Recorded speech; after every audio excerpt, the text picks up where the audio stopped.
This, I think, gets into the kind of getting into the details, Mr. Chairman, that I'd like to get into in executive session.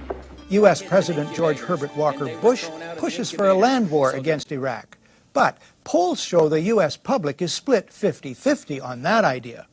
Then comes this eyewitness testimony before a congressional committee from a 15-year-old Kuwaiti girl. The claim is she cannot be identified for fear of reprisals. While I was there, I saw the Iraqi soldiers come into the hospital with guns. They took the babies out of the incubators, and left the children to die on the cold floor. The U.S. public is outraged. The result? Support for land war zooms. It's a turning point. Desert Storm is launched. 135,000 Iraqis are killed. An estimated 1 million Iraqis, many of them children and old people, then die as a result of 10 years of sanctions. One small problem. There never were any incubator baby deaths, not one. The Canadian Broadcasting Corporation's investigative flagship program, The Fifth Estate, reveals the girl to be the Kuwaiti ambassador's daughter, given her lines and coached in acting by the giant American PR firm Hill & Knowlton. It's one phase in a $10 million joint U.S.-Kuwaiti campaign of deception. This man is lying. I myself buried 14 newborn babies that had been taken from their incubators. This man is lying. And they had kids in incubators, and they were thrown out of the incubators so that Kuwait could be systematically dismantled. There were a lot of people who participated in a conspiracy. Yes, an out-and-out conspiracy of fake organizations, false documents, fraud, and disinformation.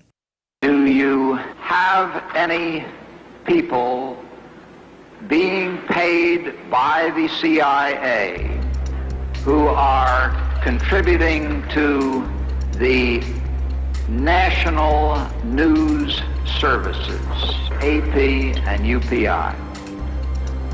Well, again, I think we're getting into the kind of detail, Mr. Chairman, that I'd prefer to handle in executive session. I'm Ray McGovern, a 27-year veteran of the Central Intelligence Agency. Why did you lie to get us into a war that was not necessary and that has caused these kinds of casualties? Ruh-roh. First of all, I haven't lied. Oh, he didn't lie. All right, well, that settles it, everybody. There's pound cake in the back. We can all have a nice time, and It appears that there were not weapons of mass destruction there. You said you knew where they were. I did not. See? He never said he knew where they were. We know where they are. They're in the area around Tikrit and Baghdad and east, west, south, and north somewhat. So the Secretary of Defense caught in a contradiction about weapons of mass destruction. Surely that will be a big story. How much of an axe do you have to grind with Secretary Rumsfeld? But he wasn't just any heckler. Were you nervous? Tucker, I resent the word heckler. I'd like you to take that back. Okay, I'm not taking it back. Donald Rumsfeld encouraged whoever, I think, had their hands on you at the time to let you stay there. Does he get any credit for that today? Isn't it enough that he was wrong and had bad judgment? Why does he have to be a liar, too? Well, you know, that's the question you'd have to direct to him. But won't. Right after 9/11, people were asked about Iraq, and only about 16% felt Saddam Hussein had anything to do with it. But with all of this propaganda coming out, Cheney and all those folks, about 28% believed that Iraq had something to do with it.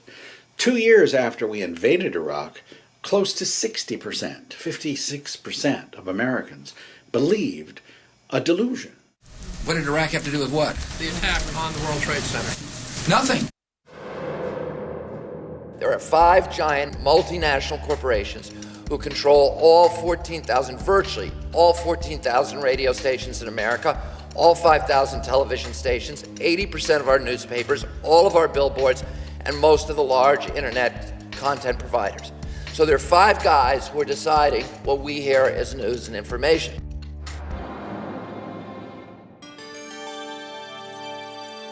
Iraq's continued defiance of the community of nations presents a challenge which must be addressed. Presents a challenge which must The member for Grindler. It is inherently dangerous to allow a country such as Iraq to retain weapons of mass destruction, particularly in the light of its past aggressive behaviour. If the world community fails to disarm Iraq, we fear that other rogue states will be encouraged to believe that they too can have these weapons. Whitney Houston died in a swimming pool. She had more than twice as much coverage on primetime TV than 250,000 people who died in Haiti. Lance Armstrong was involved in a doping scandal. Oh, my God. Almost 3 times more attention than we gave to the death of 250,000 people in Haiti. So 3 years after the Haiti quake, there are 378,000 Haitians who are still living in tents. Our Wolf Blitzer is not covering that story, okay? He's busy trying to entertain us. So now with Pawlenty dropping out, Rick Perry dropping in, and Michelle Bachmann and Ron Paul dominating the Ames straw poll, we got ourselves a race. We have a top tier. It is Mitt Romney, Rick Perry, and Michelle Bachmann. We have a new top tier, and it's Perry, Mitt Romney, and Bachmann. There's now a top tier in this race, at least for now, of Romney, Perry, and Bachmann. I mean, I think that's fair to say. Really fair to say? You're not forgetting, I don't know, anyone, say an ideologically consistent 12-term congressman who came within less than 200 votes of winning the straw poll? Isn't anyone going to give that gentleman a little love? There's a top tier now of Bachmann and Perry and Romney, and, you know, we haven't mentioned, and we should. Thank you. We haven't mentioned, and we should, Rick Santorum, who did really surprisingly well for the amount of money and resources he had. Rick Santorum? He didn't get half of what Ron Paul got. He lost to the guy who lost so bad he dropped out of the race. Santorum? We're looking at Mitt Romney, who continues to be the front runner, but we have Rick Perry as well, and now Michelle Bachmann. Let's not count out John Huntsman, though. What? John Huntsman? Huntsman got 69 votes. If all of John Huntsman's supporters met at the same Ames, Iowa Quiznos, the fire marshal would say, yeah, that's fine, no problem. There's still some tables open in the back. Huntsman was the only Mormon running in the straw poll, and he came in second amongst Mormons. And by the way, this pretending Ron Paul doesn't exist for some reason has been going on for weeks.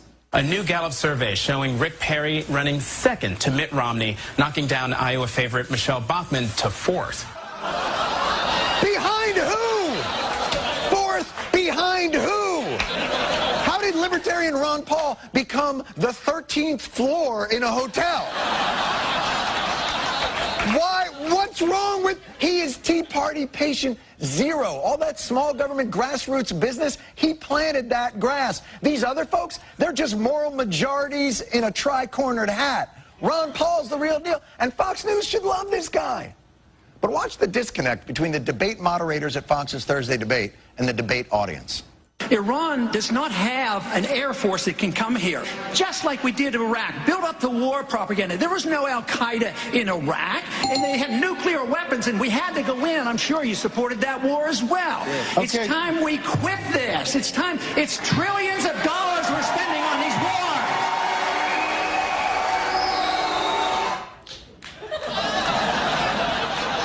What's with the smirk and the eye roll? The crowd goes nuts, and you do one of these.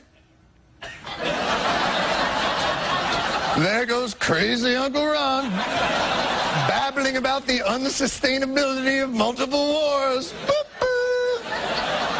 He's the one guy in the field, agree with him or don't agree with him, who doesn't go out of his way to regurgitate talking points or change what he believes to fit the audience he's in front of, and you're treating him like if this were Celebrity Apprentice, he'd be this guy. By the way, at the Ames, Iowa straw poll, Busey beat Huntsman 77-69. And even when the media does remember Ron Paul. It's only to reassure themselves how there's no need to remember Ron Paul. Right now, live, right next to the bus behind us, Ron Paul is speaking, and 7 of the candidates are here today. We have live pictures of Ron Paul, but you know what? We're talking about Sarah Palin, and we're talking about Rick Perry, the 2 people not in the race yet, Drew. And guess what, Paul? If you get video of Sarah Palin or get a soundbite from her, bring that back to us. You can hold the Ron Paul stuff. Your administration continues to make the use of video news releases, which are prepackaged news stories sent to television stations, fully aware that some or many of these stations will air them without any disclaimer that they are produced by the government. Comptroller General of the United States this week said that raises ethical questions. Does it raise ethical questions about the use of government money to produce stories about the government that wind up being aired with no disclosure that they were produced by the government? There is a Justice Department opinion that says these pieces are within the law so long as they're based upon facts, not advocacy. Jane, what more can you tell us about the Salomon Brothers building and its collapse? Well, only really what you already know. Details are very, very sketchy. As you can see behind me, the Trade Center appears to be still burning. We see these huge clouds of smoke and ash, and we know that behind that there's an empty piece of what was a very familiar New York skyline. 1,500 people are being treated.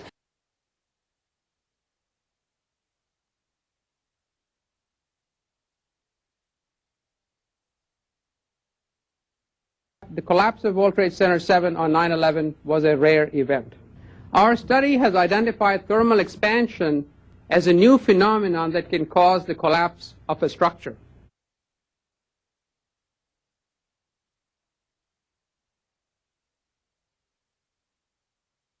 I scream, you scream, you know the rest. I scream, you scream. You know the rest. I scream, you scream. You know the rest. We received an order from one of Murdoch's apparatchiks, if you will, that we should cut away from our newscast and start carrying a fawning tribute to Ronald Reagan that was airing at the Republican convention. We were stunned because up until that point we were allowed to do legitimate news, and suddenly we were ordered from the top to carry propaganda, carry Republican right-wing propaganda. The U.S. State Department calls him one of the most significant financial sponsors of Islamic extremism in the world.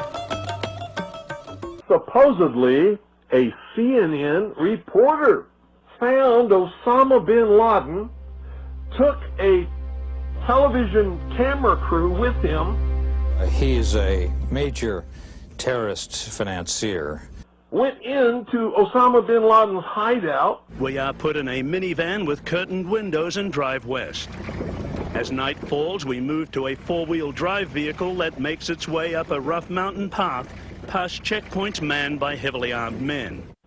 Interviewed him and his top leadership, his top lieutenants and colonels and generals in their hideout.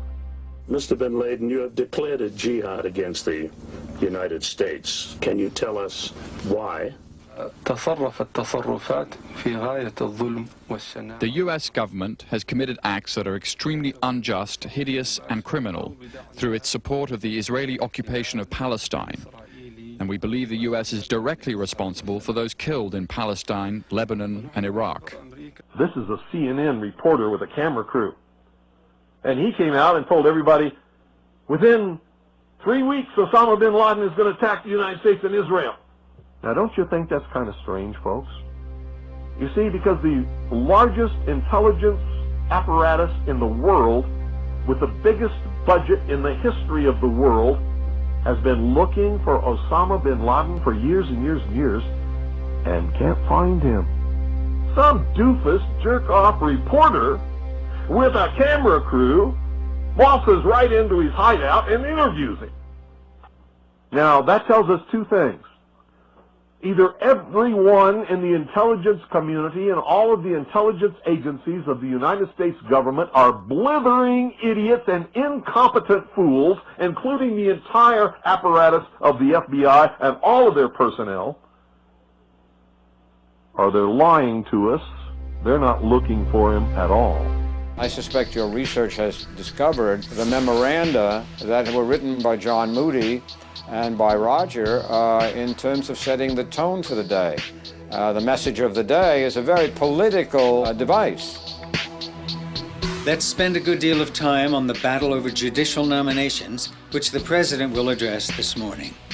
Nominees who both sides admit are qualified are being held up because of their possible, not demonstrated, views on one issue, abortion. This should be a trademark issue for FNC today and in the days to come. There was nothing covert about the way the managing editors in New York or Washington operated. They made it perfectly clear what they expected from us. The so-called 9/11 Commission has already been meeting. This is not what did he know and when did he know it stuff. Do not turn this into Watergate. Every morning there was a detailed list of subjects to talk about, not talk about. Kerry's speech on the economy at Georgetown is likely to move onto the topic of Iraq.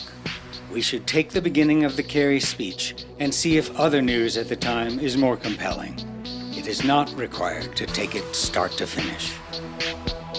They were just actually issuing edicts to the reporters to control what they could say and how they could say it. Let's refer to the U.S. Marines we see in the foreground as sharpshooters, not snipers, which carries a negative connotation. When headquarters sent a memo every morning and said, we want to touch on the following issues, we want to cover the following stories, we want to do them in this particular way, our job and our objective then was to execute the plan. The pictures from Abu Ghraib prison are disturbing. Today we have a picture, aired on Al Arabiya, of an American hostage being held with a scarf over his eyes, clearly against his will. Who's outraged on his behalf? So here's just a segment of stuff that will never appear on American television.